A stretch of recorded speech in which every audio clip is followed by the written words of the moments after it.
Allez, bonjour à tous, j'espère que vous allez bien. Vendredi 31 janvier, dernier jour du mois, et on est parti pour l'analyse du marché des cryptos, avec ce matin Bitcoin à 104 050 $, Ethereum 3240 $, et globalement on le voit, le marché reste plutôt stable là depuis hier.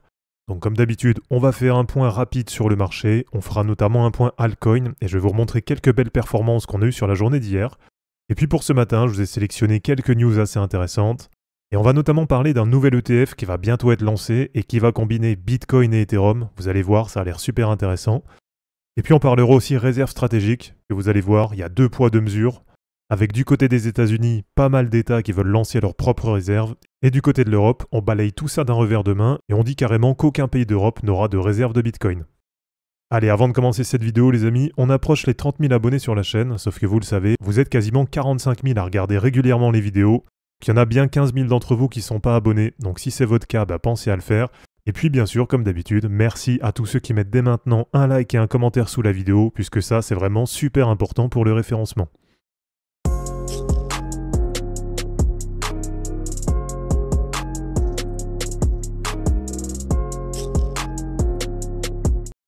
Alors la grosse news du jour, elle nous vient du côté de l'ETF de Bitwise, qui va combiner Bitcoin et Ethereum, et qui a déjà été approuvé par la SEC. Donc il a été approuvé hier, jeudi 30 janvier.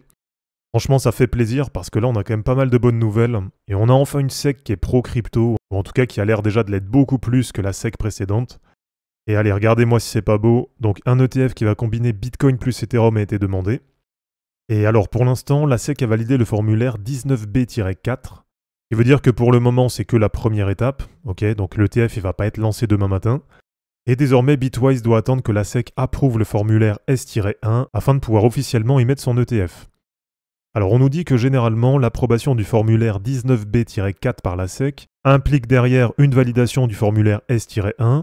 Et donc visiblement, il y a quand même de grandes chances que cet ETF crypto qui va combiner Bitcoin et Ethereum voit le jour dans les prochaines semaines.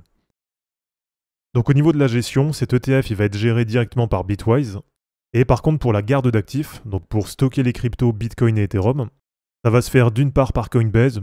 Bon, là maintenant on est habitué. Aujourd'hui Coinbase c'est vraiment la plateforme qui a été désignée pour la gestion des ETF. Et ça va être géré aussi en partie par la Bank of New York Mellon. Alors au niveau des caractéristiques, là ce qui va être intéressant, c'est que ça va différer des autres ETF qu'on avait, puisqu'ils étaient uniquement soit sur Bitcoin, soit sur Ethereum. Et là ça va permettre de s'exposer au prix des deux cryptos. Donc comment ça va se passer? Eh bien il va y avoir en fait une pondération qui va être faite, et cette pondération, elle va être calculée en fonction du market cap de chacune des cryptos. Donc là, à la date de dépôt du formulaire, pour le moment ça représenterait 83% pour Bitcoin et 17% sur Ethereum. Et normalement il y aura un arbitrage, donc il y aura un rééquilibrage de l'ETF.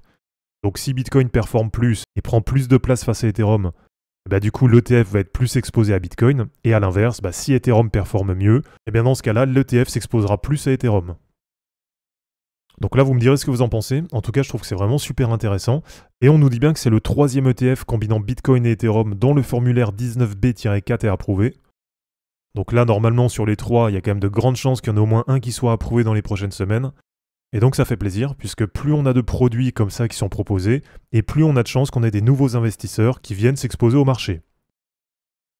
Et allez, sur TradingView, je vais vous taper la commande personnalisée. Et donc en termes de chart, normalement ça devrait nous donner ça. Alors après, bien sûr, il y aura sûrement des parts, etc. qui vont être faites, donc ce ne sera pas à ce prix-là qui va être affiché. Mais en gros, en termes de chart, voilà ce que ça va donner. Et du coup, ce qui est intéressant, c'est qu'on est sur un actif qui est déjà en price discovery, donc qui est déjà sur un ATH par rapport à 2021. Et puis comme je vous dis, ce qui est encore plus intéressant, c'est que si on a par exemple Ethereum qui vient surperformer Bitcoin, l'ETF va faire un rééquilibrage. Et donc normalement, c'est un ETF qui garantit de régulièrement s'exposer à celui des deux actifs qui surperforment le plus. Allez, sinon une autre actu là pour aujourd'hui, donc c'est du côté du Texas qui va avoir sa propre réserve stratégique en Bitcoin. Donc là, c'est pas une surprise, il y a déjà d'autres États qui ont dit la même chose, comme par exemple l'Arizona et l'Utah. Et donc le Texas a annoncé que la création d'une réserve en Bitcoin serait une priorité législative pour 2025. Donc là, ça va être carrément un enjeu dans les élections. Et alors pour ceux qui ne se rendraient pas forcément compte, ce qu'il faut savoir c'est que le Texas c'est une énorme économie. Et si par exemple le Texas était un pays indépendant, aujourd'hui ce serait la 8e plus grosse économie mondiale.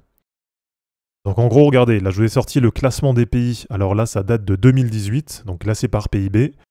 On a la Chine qui est en première position, les États-Unis en 2e, l'Inde en 3e, nous la France on est en 10e position. Donc ça veut dire que le Texas qui est 8e, eh bien à lui seul, c'est un État américain qui a une économie qui est plus importante que l'économie de la France. Donc voilà, côté États-Unis, c'est vraiment pro-crypto. Là, on sent que ça y va vraiment à fond. Et donc du côté de l'Europe, eh ben, vous l'avez peut-être vu hier, il y a Christine Lagarde qui nous a annoncé que le Bitcoin n'entrera dans aucune réserve des pays de l'UE.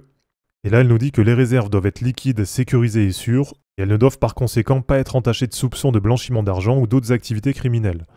Donc là, visiblement pour l'Europe, ça continue de mettre des bâtons dans les roues aux crypto. Donc voilà, on verra ce que ça donnera d'ici quelques années. Je sais pas ce que vous en pensez, mais en tout cas perso, à horizon 10 ans, je suis pas très bullish là sur l'Europe. Et donc du côté de Bitcoin, 104 000 $ ce matin. Alors voilà, on va passer en daily.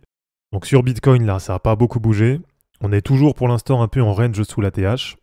Donc de ce côté-là, pour moi, ça reste assez positif. Sur Ethereum, sur la journée d'hier, on voit que ça ressort bien de la zone support. Donc là, c'est pareil, pour l'instant, c'est positif. Et on a Ethereum qui est du coup quasiment au contact de la trendline. Alors à voir si ça va passer ou pas. En tout cas, de nouveau, on est assez proche de ce niveau. Et donc l'objectif, tout simplement, ça va être de breaker à la hausse cette trendline. Et on va avoir une première zone de résistance, voilà, qui est assez facilement visible, et qui va se situer à peu près entre 3615 et 3700 $. Allez, du côté des altcoins, il y a eu des super performances sur la journée d'hier, avec notamment Supra, que je vous ai partagé plusieurs fois. Donc là, sur Supra, on est sur un test de cassure haussière du canal, et on est sur un retour à peu près sur les 0,786 de Fibo. Alors, comme je vous l'ai partagé, pour l'instant, il n'y a rien de fait non plus. Il n'y a pas encore de vraie cassure franche et de vraie cassure haussière du canal. Mais en tout cas, ce qui est positif, c'est que là, il semblerait bien qu'on ait posé un bottom. En tout cas, à court terme, après à voir si on va pas redescendre plus bas. Et je vous rappelle que si jamais ça vient à recorriger, donc moi j'avais fait une recharge autour des 0,20 $, à peu près sur le bas du canal. Et pour le prochain niveau de recharge, je me suis défini une zone, donc en cas une nouvelle fois de contact sur le bas du canal, et qui va être à peu près entre 0,15 et 0,13 $. Mais en tout cas sur Supra, il y a quand même pas mal de bonnes nouvelles là ces derniers temps, et je vous l'avais partagé notamment, c'est une crypto qui a été ajoutée sur CoinGecko, CoinMarketCap à la liste des cryptos Made in America. Donc forcément, ça va lui donner un peu plus de visibilité. Et comme je vous l'ai partagé, si on a la dynamique qui se poursuit sur Supra, à mon avis là sur YouTube, il y a tout le monde qui va nous dire qu'ils étaient les premiers à découvrir Supra. Et ça me rappelle ce qui se passait sur BGB. Alors en 2022, j'étais tout seul, il n'y a personne qui en parlait, c'était à 0,08 ou 0,10. Et puis après, à 3-4 $, t'avais plein de vidéos qui ont popé. Ouais, BGB, super, to the moon. Enfin bref, c'est comme ça, c'est Internet. Et allez, du côté de BGB justement, voilà, je voulais vous montrer un peu la charte. Donc là pour l'instant, elle est quand même plutôt pas mal. Et on est à 6,84 $ ce matin. Et on voit qu'à chaque fois que ça corrige, ça rachète bien les replis là pour l'instant sur BGB. Et je vous rappelle que j'ai un prochain objectif sur BGB qui va être autour de 10,05 $. Et surtout, le prochain objectif sur lequel à mon avis je vais prendre pas mal de profit, va être autour de 13,15 $, puisque ça correspond, je vous rappelle, au premier niveau, donc au 1,618 des cercles de Fibo. Donc voilà les amis, c'est terminé pour cette vidéo d'analyse technique sur les cryptos. J'espère en tout cas que ça vous aura plu. N'hésitez pas à l'aimer, à la commenter et à vous abonner pour en suivre d'autres. Je vous rappelle que dans la description de cette vidéo, vous allez retrouver tous les liens utiles et les liens pour me soutenir. Et je vous dis à bientôt pour une prochaine vidéo. Ciao!